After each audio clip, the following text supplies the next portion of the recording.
Olá, seja muito bem-vindo, muito bem-vinda ao quarto dia da nossa Semana da Saúde Mental. Nós vamos falar hoje de um tema que gera muita dúvida. Eu recebo muitos questionamentos nas minhas redes sociais, no YouTube, no Instagram, no Facebook, sobre esse assunto. A gente vai falar de pânico, crise de pânico, transtorno de pânico, né?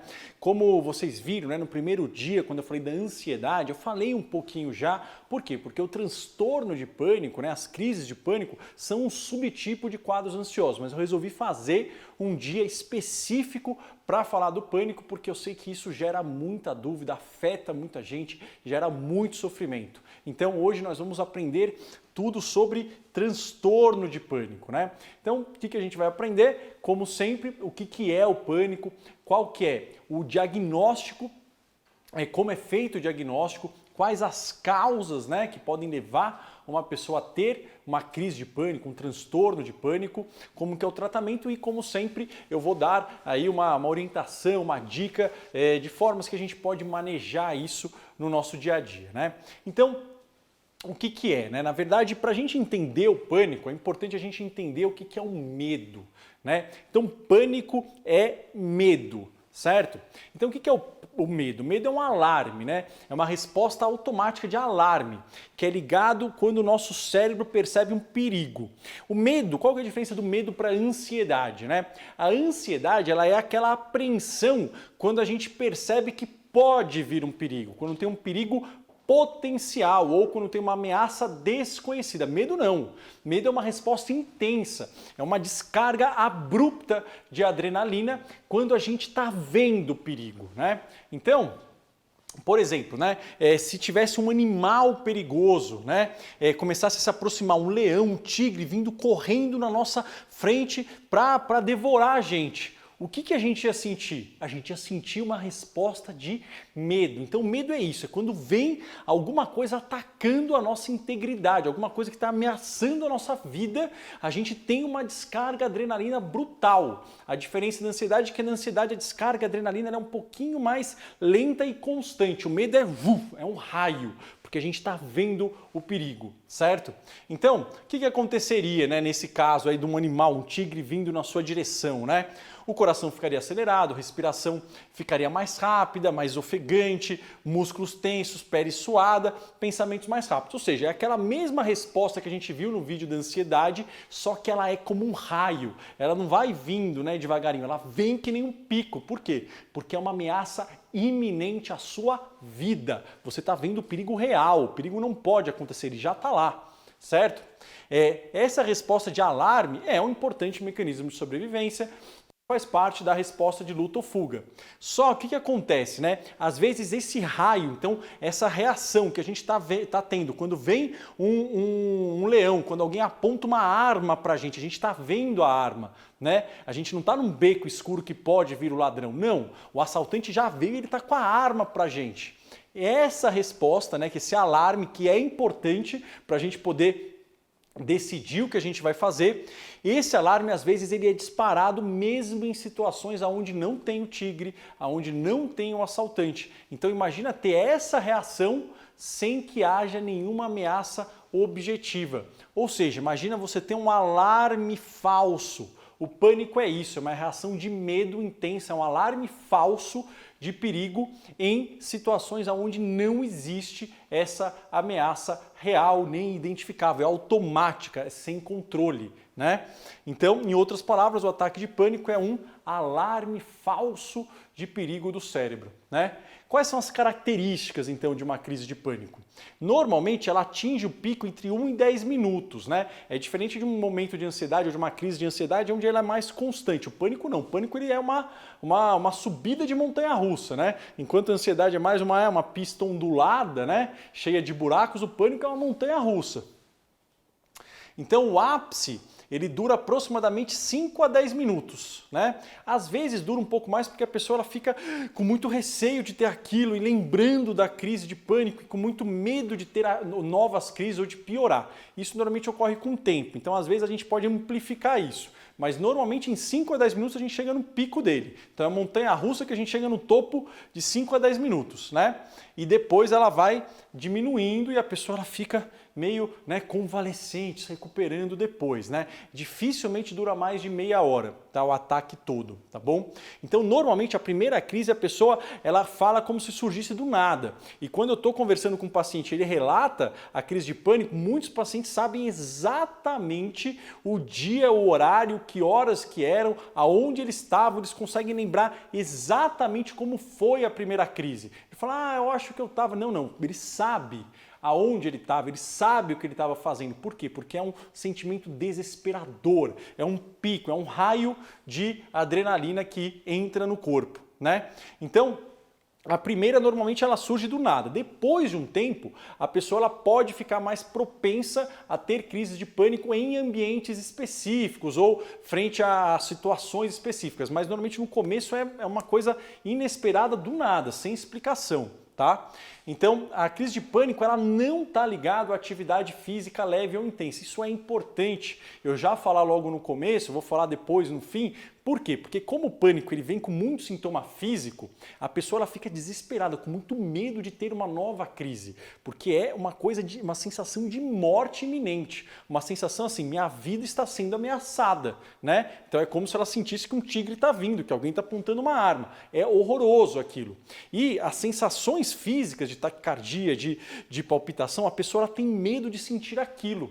Então muitas vezes a pessoa está fazendo atividade física, o coração começa a bater mais rápido, que é normal para atividade física, ela evita aquilo, por quê? Porque ela tem medo daquele coração rápido evoluir para uma crise de pânico e ela acaba deixando de fazer coisas ou ela acaba deixando de fazer atividade física, né? É importante entender que a atividade física ela não desencadeia a crise de pânico, né? O que desencadeia é o medo de ter a crise de pânico, né?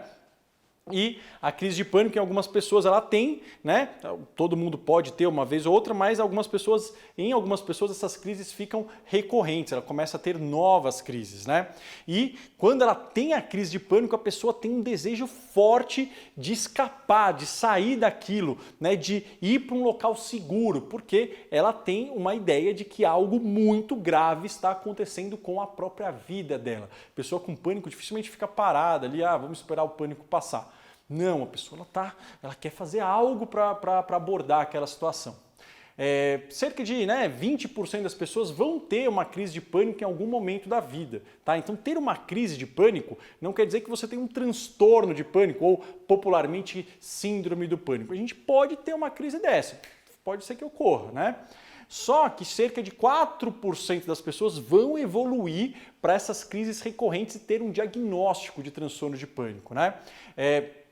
E dessa 4% e 1% vai ter um transtorno de pânico com agorafobia, que é uma forma mais grave. Lembra que a gente falou, né? O transtorno de pânico são as crises de pânico e a preocupação com a possibilidade de ter uma nova crise. A agorafobia é uma evitação, uma ansiedade em estar em ambientes, né? Qualquer ambiente fechado, aberto, multidão, fila, em que você pode ter a crise de pânico e não conseguir escapar. Então, a agorafobia tem a ver com evitação de ambientes, né? Que pode estar junto com o transtorno de pânico ou não. Em geral, quando tem a agorafobia, costuma ser um quadro que a gente tem que ser um pouco mais, digamos, intenso no tratamento, um quadro que talvez seja um pouco mais resistente para melhorar, mas que sim, tem tratamento e tem como a gente recuperar. Como é que é feito o diagnóstico? Então, o diagnóstico aqui são os critérios do nosso DSM, né, que é o nosso manual diagnóstico. Interessante entender que o diagnóstico ele é clínico, tá? É importante, às vezes, na primeira crise, na segunda crise, fazer uma avaliação através de exames, né, físicos e cardiológicos, para ter certeza que não está ocorrendo nada, né? Então, fazer um eletro, fazer alguns exames de sangue para, enfim, a gente ter essa percepção. Só que, uma vez que isso esteja normal, ok, não precisamos fazer mais. Tá? Aí a gente vai fazer o diagnóstico clinicamente, né? Então, o diagnóstico é do transtorno de pânico. A gente ter ataques de pânico recorrentes, ou seja, eles têm mais do que um e são inesperados, né? O ataque de pânico é o quê? Ele tem um início abrupto e intenso de desconforto que atinge um pico em alguns minutos, normalmente em 5 a 10 minutos, né? E tem 4 ou mais desses sintomas. Então, assim, palpitação, coração acelerado e taquicardia, sudorese, tremores físicos, pode vir sensação de falta de ar ou sufocamento, sensação de asfixia, dor ou desconforto no peito, náusea ou desconforto abdominal, dor abdominal, sensação de tontura, instabilidade, tontura ou achar que vai desmaiar. Crise de pânico dificilmente leva a desmaio, mas a sensação de que vai desmaiar está presente. Calafrios ou ondas de calor, parestesias. Parestesias é o quê? Formigamento. Crise de pânico costuma vir com muito formigamento devido à hiperventilação. A desrealização, que é a sensação de que o mundo não é real, que você está num sonho. Você começa a ficar meio confuso, parece que você não sabe se está acordado, dormindo. Ou despersonalização, a sensação de que você está se distanciando do seu corpo, você está saindo do seu corpo, né? Um medo de perder o controle ou de enlouquecer. Normalmente vem um pensamento, estou tendo um infarto, um AVC ou estou ficando louco, né? E um medo muito intenso de morrer. A ideia é que a gente tenha, né, 4 ou mais desses sintomas. Então a gente tem 4 ou mais desses sintomas. Aqui um início abrupto, pico 5 a 10 minutos, normalmente não vai passar de meia hora, e a gente pode ter a crise de pânico quando nós estamos, né, no momento mais ansioso, mas a gente pode ter também quando a gente está num período calmo, a pessoa está calma, está lá e de repente vem, pode vir até dormindo, a pessoa pode estar dormindo e acordar com uma crise de pânico, isso não é incomum, tá? Pelo menos um dos ataques, então assim, a pessoa teve vários ataques com aquelas características, pelo menos um desses ataques, em pelo menos uma pessoa ficou mais de um mês, né, sentindo o quê? Sentindo uma preocupação constante e persistente com a possibilidade de ter um ataque de pânico, ou então pensando sobre o ataque de pânico constantemente. Então, o pânico não é só a crise, é a preocupação com a possibilidade de ter novas crises. E normalmente essa preocupação com ter uma nova crise é pior do que a crise em si.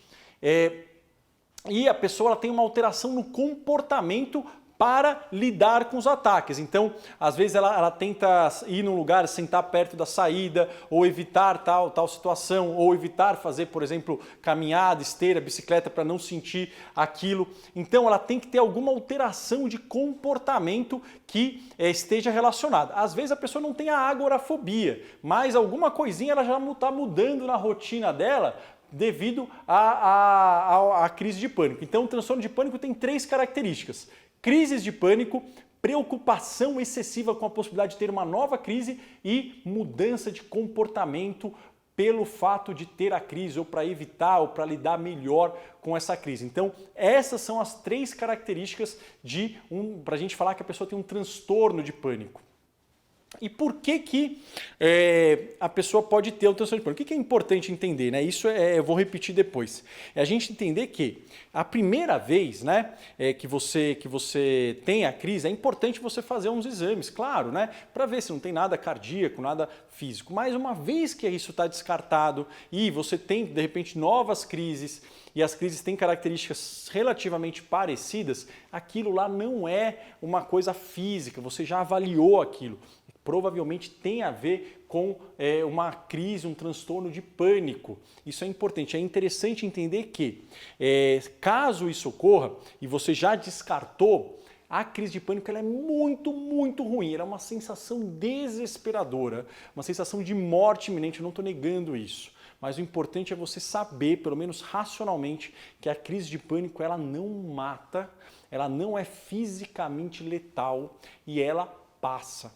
Ela tem uma duração limitada, é uma montanha russa, ela sobe e desce, né? Isso é muito importante a gente fixar. Algumas causas, né, temperamentais, então pessoas que já têm, né, uma sensibilidade maior a sintomas físicos, né, normalmente a pessoa com pânico às vezes ela já presta muita atenção no próprio corpo e ela tem às vezes um receio, um medo muito intenso de sentir algum sintoma desconfortável, então ela tem uma crença de que qualquer sintoma ansioso é muito prejudicial, isso aumenta o risco da pessoa ter uma crise de pânico ou de ter um transtorno de pânico recorrente. Tem uma relação estatística com experiências infantis de abuso físico ou sexual, a gente não sabe exatamente porquê, mas existe essa correlação. Tabagismo, tem uma correlação estatística também.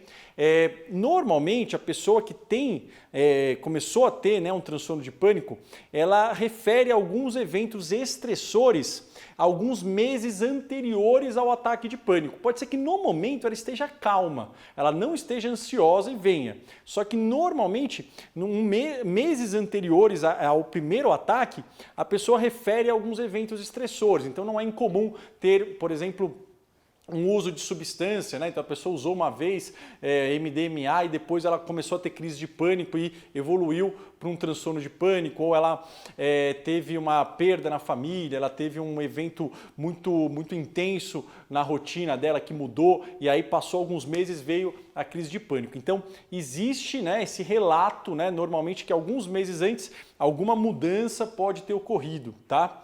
Existe sim, né, um componente genético, então pessoas que têm familiares, né, com ansiedade, com depressão ou transtorno bipolar têm um risco maior de ter um quadro de pânico, né, isso é importante. E existe uma associação também não tão estabelecida entre pessoas que têm problemas respiratórios, então por exemplo, pessoa que tem asma, né, pode ter uma predisposição maior a ter uma crise de pânico, né, às vezes pela própria interpretação errada da falta de ar, às vezes por algum desequilíbrio respiratório, isso pode predispor a pessoa a ter uma crise de pânico. Tem uma controvérsia, né, se o pânico tem a ver com prolapso da válvula mitral, né, que é uma alteração normalmente benigna, né, do coração. Isso não é muito bem determinado, tá? Apesar das pessoas com pânico, né, terem, né, estatisticamente mais prolapso de válvula mitral, também elas costumam fazer mais exames cardíacos para detectar isso, né? Então a gente não sabe exatamente essa relação. Então isso não é uma coisa muito estabelecida. Se você lê alguma coisa aí, não fique preocupado, tá? Que se você fez os exames cardíacos, estão normais, tem essas características, isso é muito provavelmente um transtorno de pânico. A ideia é você tratar como você trataria um transtorno de pânico mesmo. Tem tratamento. E como é que a gente trata, né? Então, tem tratamentos medicamentosos, né?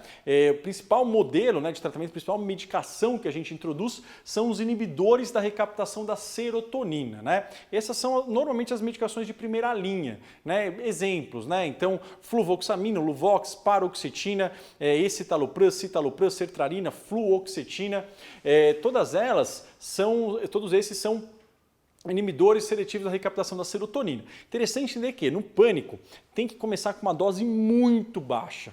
Por quê? Porque normalmente esses antidepressivos eles aumentam a ansiedade nos primeiros dias. E se a pessoa já está, né, muito perceptível, ela tem uma atenção para os sintomas físicos dela. Se aumentar um pouco a ansiedade, ela vai ter a sensação de que ela vai ter uma crise de pânico e ela vai parar o remédio. Então, normalmente tem que ser muito cuidadoso para introduzir, muito devagar. E normalmente pessoas com transtorno de pânico respondem a doses menores, às vezes doses baixinhas já surtem o efeito. Não é todo mundo, mas costuma ser uma dose menor que é requerida aqui, ao contrário do toque, né, onde normalmente a dose tem que ser maior, né? Pode usar antidepressivos tricíclicos também, né? Tem imipramina, amitriptilina, tem a clomipramina, que é o anafranil, né? Ele é o mais serotoninérgico que a gente conhece, né? Super eficaz, mas como essas medicações costumam dar mais efeitos colaterais, sonolência, tontura, ganho de peso, constipação, boca seca, a gente acaba não usando como primeira linha, tá? Benzodiazepínicos são os calmantes, né? Rivotril, Frontal, diazepam ajudam muito a curto prazo para aliviar e normalmente a gente introduz junto quando a gente está começando, né?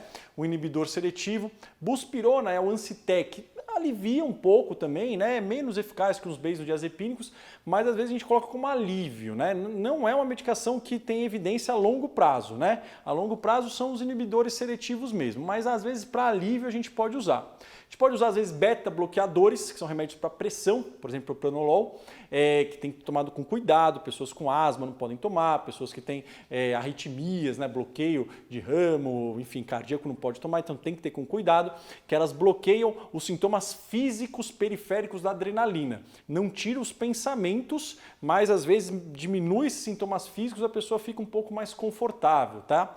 E tem o tratamento a longo prazo, né, que é a terapia cognitivo-comportamental, que eu já falei, tanto para depressão quanto para ansiedade, tem a TCCI, né, para insônia. Então tem um tipo de terapia que ela é muito eficaz para o pânico, né? Tem pessoas que às vezes só com isso melhoram, a gente não precisa introduzir medicações, inibidores da recaptação de serotonina. Então o pânico costuma responder muito bem e a agorafobia, né, por exemplo, ela responde muito bem a isso. Aliás, para a agorafobia a medicação ela nem é eficaz, né? Esse tipo de tratamento é o mais eficaz. Mas o que é interessante, né? Que componente dessa terapia cognitivo-comportamental vocês já podem ter em mente, começar a aplicar, né? Eu falo isso muito num e-book que eu tenho, né, de pânico. A ideia é, o primeiro passo é a gente ter muito claro, né, na nossa mente que o pânico não mata, o pânico passa e a gente não precisa controlar a crise na hora. Porque se a gente quer se esforçar para controlar, a gente não vai conseguir, porque é uma montanha-russa, é um pico muito intenso de adrenalina, né? O tigre vem para a nossa frente, o assaltante vem com a arma, mas assim, não dá para falar, não, vou ficar calmo. Não dá, né? Então assim, eu não preciso controlar aquilo, porque a gente tenta controlar, aumenta a ansiedade, dura mais tempo a crise. Tá? Então a ideia é, não mata, não vai me fazer mal, eu sei que é muito ruim, mas vai passar. Então quanto mais a gente tiver isso em mente, melhor.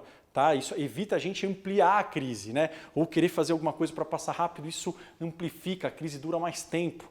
Tá? Então isso é muito importante. Então o segundo ponto é assim, se você foi a primeira vez para o hospital, fez os exames, falou com o cardiologista, ele falou que está tudo bem, você teve de novo a crise, não vá para o hospital.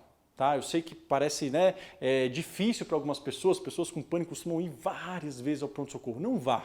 Por quê? Porque se você foi uma vez, você vai uma vez. Vai ali, falou com o cardiologista que você confia, ok. Falou, ok.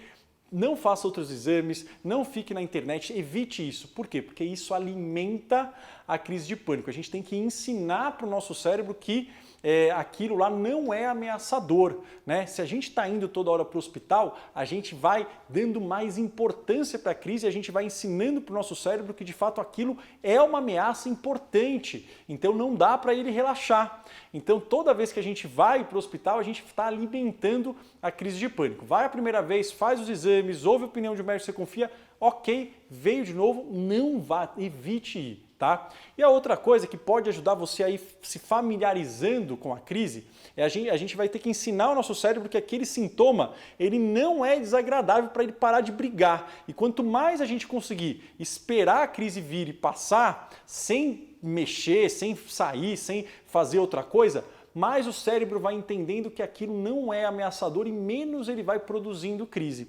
Então, a ideia da gente começar a fazer um teste do cérebro se acostumar com a ansiedade é, de repente, você fazendo devagarinho, né, alguns exercícios em casa, por exemplo, no lugar, aproveitar agora o período de quarentena, de repente ficar fazendo polichinelo no lugar, ficar correndo no lugar, parece bobo isso, mas isso faz com que a gente tenha o quê? Coração acelerado, falta de ar e isso lembra um pouquinho a crise de pânico, só que é importante você saber que, primeiro, a atividade física não causa crise de pânico, tá? E depois, a crise de pânico não mata, aquilo lá é normal, só que aí você opa, parou, começou, você para e fica prestando atenção um pouquinho naquele sintoma. Ok, aí depois ele vai passando. Isso vai dando para você uma ideia de que tudo bem sentir essa palpitação às vezes e que isso passa, né? Então, basicamente, você vai entendendo que aquilo lá nem sempre é ruim. E isso ajuda você a ter crises menos intensas, menos duradouras, né? Você vai, entre aspas, né, ensinando o seu cérebro, só que num ambiente protegido, fazendo, por exemplo, exercício em casa. Né? Você já sabe que está protegido, vai passar, aquilo é da atividade física, só que, opa, pera lá, está aqui, acho que vai vir, não, mas eu sei que não é, peraí, passou, opa, passou mesmo, né? Isso é uma dica para você ir, entre aspas, treinando o seu cérebro na sua casa, ok? Espero que você tenha gostado do vídeo, vou ficando por aqui hoje, amanhã tem mais um vídeo dessa nossa semana da saúde mental para a gente aprender mais sobre TDAH, déficit de atenção e hiperatividade. Vejo você lá.